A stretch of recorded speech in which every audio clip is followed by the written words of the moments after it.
नमस्कार मंडळी, परत एकदा तुमचं स्वागत आहे माझ्या यूट्यूब चॅनलवर हर्षदास फूड डायरीमध्ये.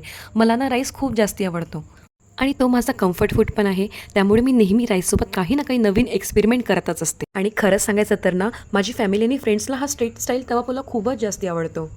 जर तुम्हाला पण काहीतरी झटपट आणि चटपट स्ट्रीट स्टाईल रेसिपी खायची असेल तर ही रेसिपी नक्कीच ट्राय करा.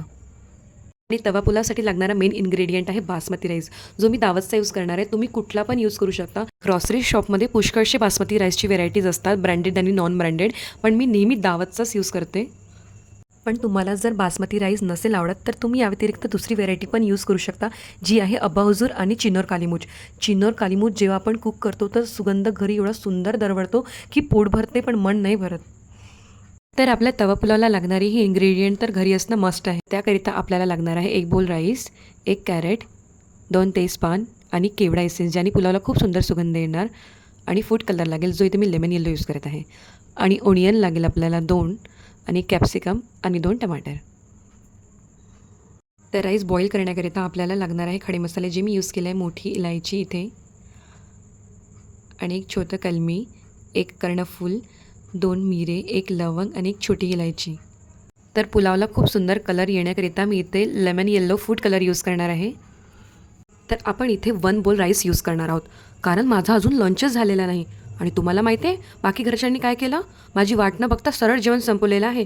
म्हणून आता मी काय करणार, स्वतःसाठी स्पेशल तवा पुलाव बनवणार आहे. तर सर्वात आधी ना आपण राईस बॉईल करूया. त्यासाठी मी पतीला ठेवलेलं आहे गरम करायला, ज्यामध्ये आपण ॲड करूया 1 टेबलस्पून ऑइल आणि थोडं बटर. ऑइल गरम झालं की आपण त्यामध्ये आपले खडे मसाले घालूया. सर्वात आधी आपण घालूया तेजपान, आणि त्यानंतर सर्व खडे मसाले टाकूया. खडे मसाले झाले की आपण त्यामध्ये 1½ ग्लास पाणी ॲड करूया आपला राईस बॉईल करण्याकरिता. आणि ते पाणी उकळेपर्यंत आपण आता करूया वेट, आणि त्यानंतरच आपण यामध्ये राईस ॲड करूया. ॲक्च्युली राईस कुक करणं हीच एक कला आहे. आपल्याला राईस ओव्हर कुक नाही करायचे, हे बस आपल्याला 90% आपल्याला बॉईल करायचे आहे. त्यानंतर हे स्टीममध्येच पूर्ण कुक होऊन जातात. पाण्यामध्ये मी 1 स्पून सॉल्ट ॲड केलेली आहे, जेणेकरून जेव्हा मी पुलाव बनवेल त्यामध्ये मला थोडंसंच प्रमाणात मीठ घालावं लागेल. आणि या पॉईंटवर मी गॅसची फ्लेम हाय करून देणार आणि त्यावर एक झाकणी झाकून देणार. जोपर्यंत पाणी उकळत नाही तोपर्यंत आपण आपले राईस वॉश करून घेऊया. मी तुम्हाला सुरुवातीलाच सांगितलं होतं की ग्रॉसरी शॉपमध्ये आपल्याला ब्रँडेड आणि अनब्रँडेड दोन्ही प्रकारचे राईस मिळतात. तर त्यामध्ये एवढाच फरक आहे की जी ब्रँडेड राईस असतात त्यामध्ये सुगंध जास्त प्रमाणात असतो, आणि जे अनब्रँडेड राईस असतात त्याच्यामध्ये सुगंध येत नाही, कारण ते खुले असतात तर पूर्ण सुगंध चालला जातो.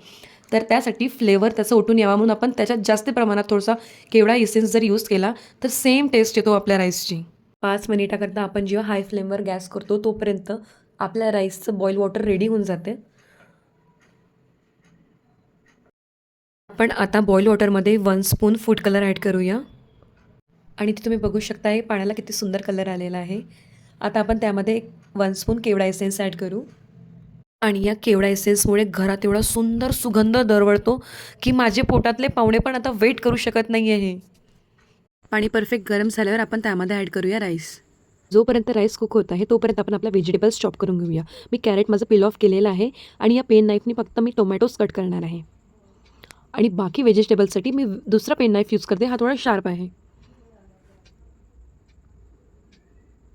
तर 10 मिनटाकरिता मी राईस बॉईल केलेला आहे. आता चेक करणार की तो परफेक्टली 80% बॉईल झालेला आहे की नाही.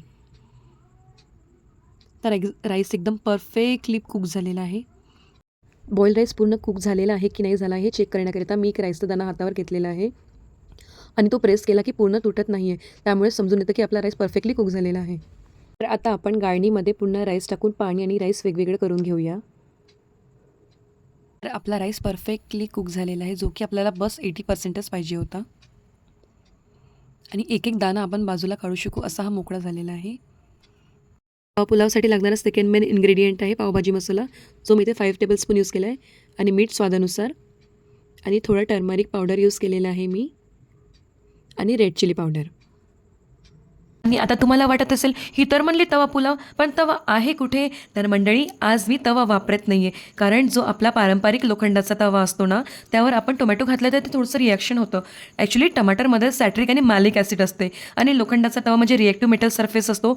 जेव्हा आपण टोमॅटो लोखंडाच्या तव्यावर शिजवतो ते ॲसिडमुळे लोखंडात थोड्या प्रमाणात विरघळतं आणि अन्नात आयरन मिक्स होतं, ज्यामुळे चवीत मेटॅलिक टेस्ट जाणवू शकते आणि कधीकधी रंगही डल होतो.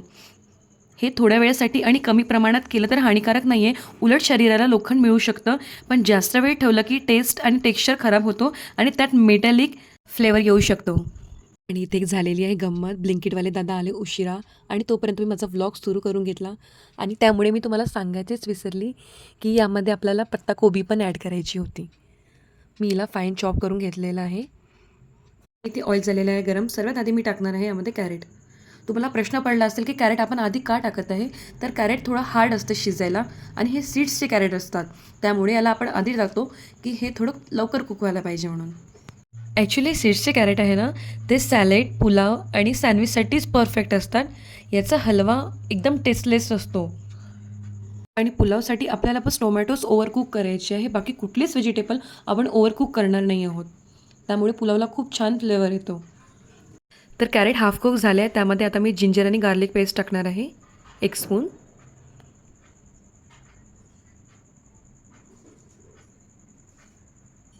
गाजर घातल्यावर मी ते जिंजर गार्लिक पेस्ट यासाठी घातलेली आहे, कारण गार्लिकची जी पेस्ट असते ती एकदम चिवट असते, त्यामुळे आपलं भांडं पण चिवट होऊन जाईल आणि टेस्ट एवढी एनहान्स होऊन येणार नाही पुलावची.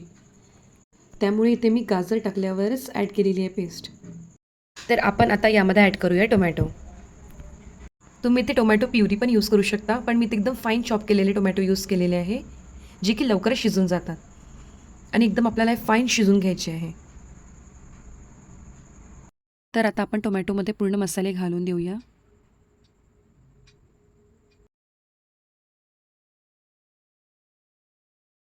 त्या मसाल्यांना आपण छान कुक करून घेऊया टोमॅटोमध्ये.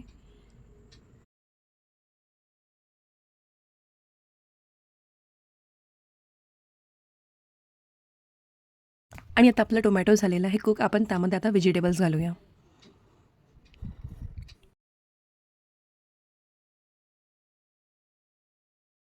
यानंतर घातलेल्या सर्व व्हेजिटेबल्स आपल्याला हाफच कुक करायचे आहे.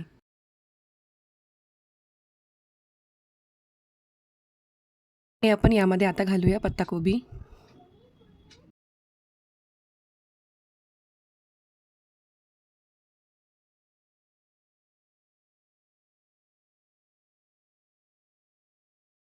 आता आपले व्हेजिटेबल्स परफेक्टली हाफ कुक झाले आहे. यामध्ये आपण आता राईस ॲड करूया.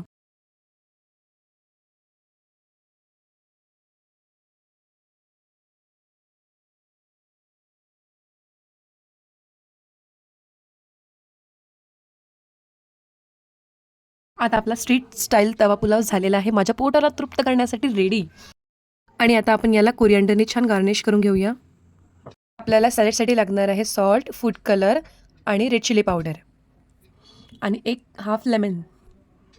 तर आपण सॅलड ओनियन आणि कोरिअँडरचं बनवणार आहोत. मी ओनियनला छान थिन मून शेपमध्ये कट केले आहे. तर आता त्यामध्ये मी स्पायसेस आणि फूड कलर ॲड केलेला आहे आणि आपण त्यावर आता एक हाफ लेमन स्क्वीज करू. त्यामुळे सॅलडची टेस्ट एकदम टँगी होणार, कारण लेमन टेस्टमध्ये खूप सॉर असते आणि ते मसाल्यामध्ये परफेक्ट ब्लेंड होऊन जातं.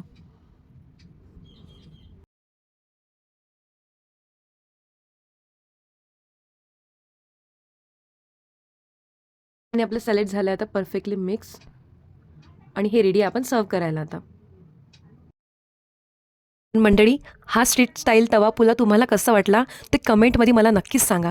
आणि जर तुम्हाला ही रेसिपी आवडली असेल तर व्हिडिओला लाईक, शेअर आणि चॅनलला सबस्क्राईब करायला विसरू नका. अशाच आणखी टेस्टी आणि सोप्या रेसिपीसाठी माझ्या चॅनलसोबत जुळलेले राहा. परत एकदा भेटूया. तोपर्यंत हॅपी कुकिंग.